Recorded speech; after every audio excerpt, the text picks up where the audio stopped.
प्यारे बच्चों, आज हम आपके कक्षा 6 का हिंदी का जो पाठ 6 है वो हम शुरू कर रहे हैं आज। तो आप इसको ध्यान से देखिए और समझिए। पार नज़र के पाठ का नाम है पार नज़र के। और इस पाठ को जयंत विष्णु नार्लिकर, जो कि एक बहुत बड़े वैज्ञानिक हैं या वैज्ञानिक विषयों पर लिखने वाले लेखक हैं, उन्होंने लिखा है। तो इसको आप ध्यान से समझिए। वह एक सुरंगनुमा रास्ता था। आम आदमी के लिए इस रास्ते से होते हुए जाने की मनाही थी, लेकिन छोटू ने एक दिन अपने पापा का सिक्योरिटी पास लिया और जा पहुँचे सुरंग में। फिर क्या हुआ? छोटू, कितनी बार कहा है तुमसे कि उस तरफ मत जाया करो। फिर पापा क्यों जाते हैं उस तरफ रोज़ रोज़? पापा को काम पर जाना होता है। रोज़ाना यही वार्तालाप हुआ करता था छोटू की माँ और छोटू के बीच। उस तरफ एक सुरंगनुमा रास्ता था और छोटू के पापा इसी सुरंग से होते हुए काम पर जाया करते थे।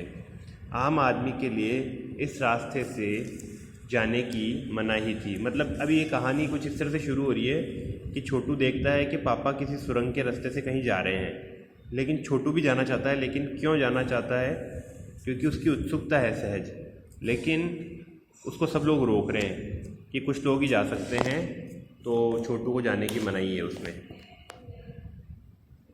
चंद चुनिंदा लोग ही इस सुरंगनुमा रास्ते का इस्तेमाल कर सकते थे और छोटू के पापा इन्हीं चुनिंदा लोगों में से एक थे। आज छुट्टी थी और छोटू के पापा घर ही पर आराम फरमा रहे थे। नज़र बचाकर चोरी छिपे छोटू ने पापा का सिक्योरिटी पास हथिया ही लिया और चल दिया सुरंग की तरफ। यानी सुरंग की तरफ जाने के लिए एक सिक्योरिटी पास होता था, उस सिक्योरिटी पास के थ्रू ही आप जा सकते थे।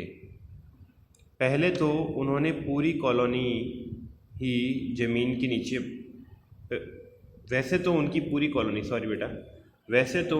कॉलोनी ज़मीन के नीचे ही बसी थी। यह जो सुरंगनुमा रास्ता था, अंदर दिए जल रहे थे और प्रवेश करने के लिए एक बंद दरवाजे का सामना करना पड़ता था। दरवाजे में एक खांचा बना हुआ था। छोटू ने खांचे में कार्ड डाला, तुरंत दरवाज़ा खुल गया। छोटू ने सुरंग में प्रवेश किया। अंदर वाले खांचे में सिक्योरिटी पास आ पहुंचा था। उसने उठा लिया। कार्ड उठाते ही दरवाज़ा बंद हुआ। छोटू ने चारों तरफ नज़र दौड़ाई। सुरंगनुमा वह रास्ता ऊपर की तरफ जाता था, यानी ज़मीन के ऊपर का सफ़र कर आने का मौका मिल गया था। मगर कहाँ? मौका हाथ लगते ही फिसल गया। सुरंग में जगह जगह निरीक्षक यंत्रों की जानकारी छोटू को नहीं थी, मगर छोटू के प्रवेश करते ही पहले निरीक्षक यंत्र में संदेहास्पद स्थिति दर्शाने वाली हरकत हुई।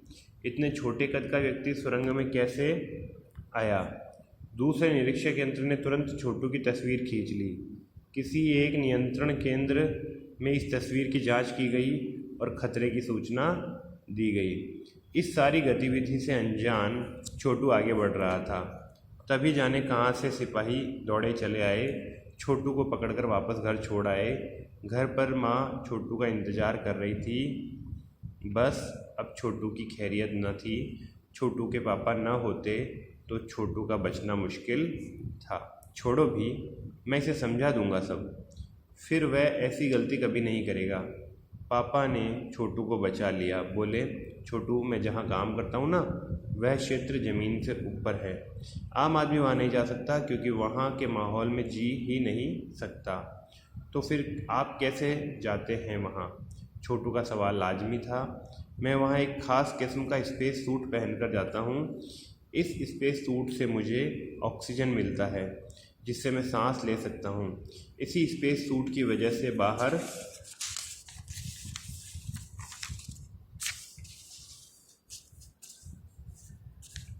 की ठंड से भी मैं अपने आप को बचा सकता हूँ।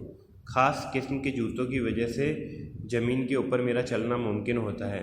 ज़मीन के ऊपर चलने फिरने के लिए हमें एक विशेष प्रकार का प्रशिक्षण दिया जाता है। प्रशिक्षण का मतलब चलने की प्रैक्टिस, ट्रेनिंग दी जाती है।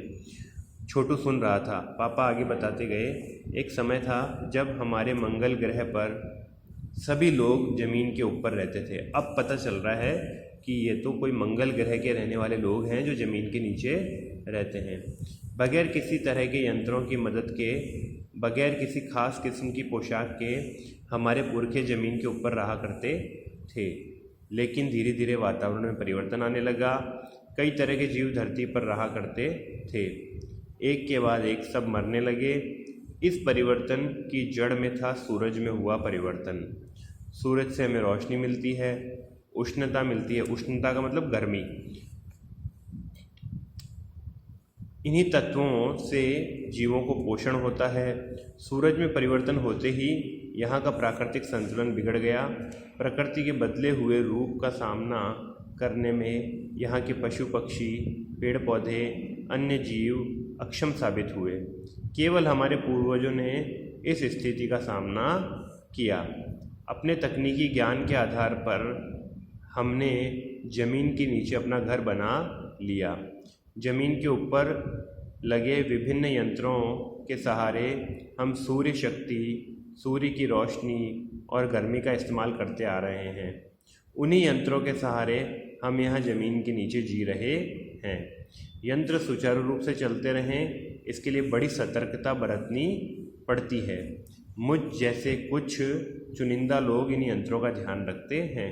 मतलब कि ये बताया जा रहा है कि कैसे पहले मंगल ग्रह पर जीवन था और बाद में धीरे धीरे सूरज में परिवर्तन आने से मंगल ग्रह की ज़मीन का जीवन जब समाप्त होने लगा तो वहाँ के लोगों ने ज़मीन के अंदर सुरंगें बना ली और उन सुरंगों के अंदर वो रह करके अपना जीवन बचाने लगे।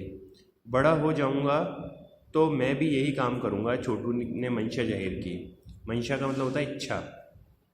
बिल्कुल, मगर उसके लिए खूब पढ़ना होगा, माँ और पापा की बात सुननी होगी, माँ ने कहा। दूसरे दिन छोटू के पापा काम पर चले गए। देखा तो कंट्रोल रूम का वातावरण बदला बदला सा था। शिफ्ट ख़त्म कर घर जा रहे स्टाफ के प्रमुख ने टीवी स्क्रीन की तरफ इशारा किया। स्क्रीन पर एक बिंदु झलक रहा था। वह बताने लगा, यह कोई आसमान का तारा नहीं है, क्योंकि कंप्यूटर से पता चला है कि यह अपनी जगह अडिग नहीं रहा है। पिछले अडिग नहीं रहने का मतलब है कि एक जगह पर स्थिर नहीं है, ये हिल रहा है। पिछले कुछ घंटों के दौरान इसने अपनी जगह बदली है।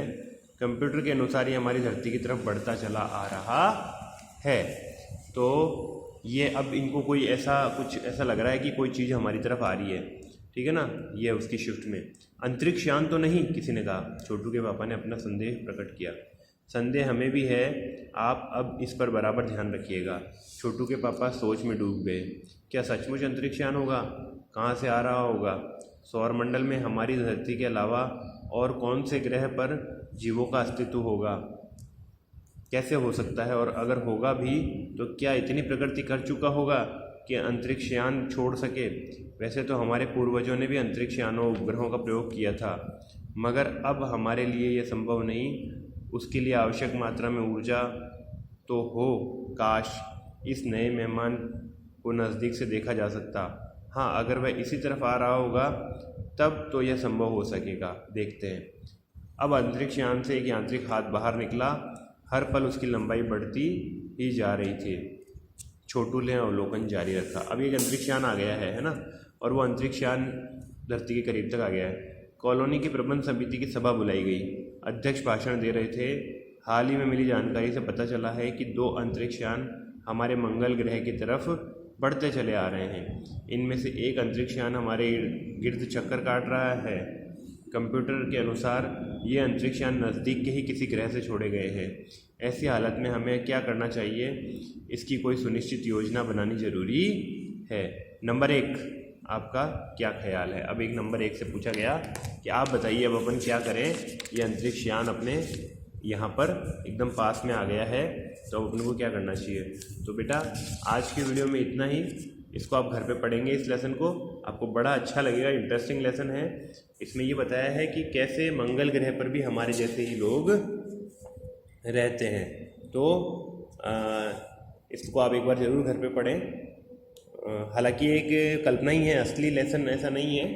और इन्होंने कल्पना की है कि अगर हमारे जैसे ही लोग रहते हैं मंगल ग्रह पर भी तो वो किस प्रकार की उनकी बातचीत होती, क्या उनका होता। तो आज की वीडियो में इतना ही। थैंक यू बेटा।